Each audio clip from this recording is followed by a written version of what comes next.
Le gris-gris. Le gris-gris est un objet porte-bonheur ou talisman utilisé dans plusieurs cultures, en particulier en Afrique de l'Ouest et en Afrique du Nord. Voici un aperçu de son origine et de sa signification. Origine africaine. Le terme « gris-gris » trouve son origine dans les langues d'Afrique de l'Ouest et du Nord, où il est souvent utilisé pour désigner un objet ou une amulette portée pour protéger contre le mal ou attirer la bonne fortune. Les gris-gris peuvent prendre différentes formes, y compris des amulettes, des sacs remplis d'herbes ou de pierres, des pendentifs, des bracelets, etc. Protection et chance. Les gris-gris sont souvent considérés comme des objets de protection contre les malédictions, les mauvais esprits ou d'autres influences négatives.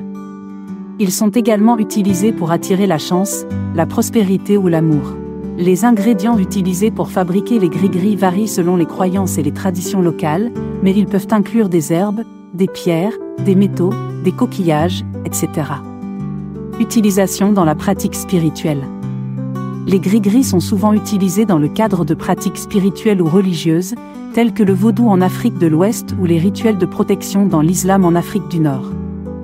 Ils peuvent être bénis ou chargés d'énergie positive par un guérisseur, un prêtre ou un autre praticien spirituel avant d'être portés.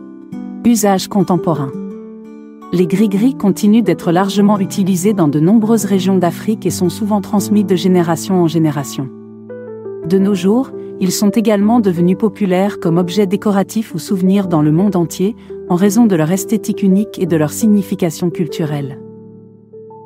En résumé, le gris-gris est un objet porte-bonheur ou talisman utilisé dans plusieurs cultures africaines pour protéger contre les influences négatives et attirer la bonne fortune. Il est souvent associé à des pratiques spirituelles ou religieuses et continue d'être largement utilisé dans de nombreuses régions d'Afrique et au-delà.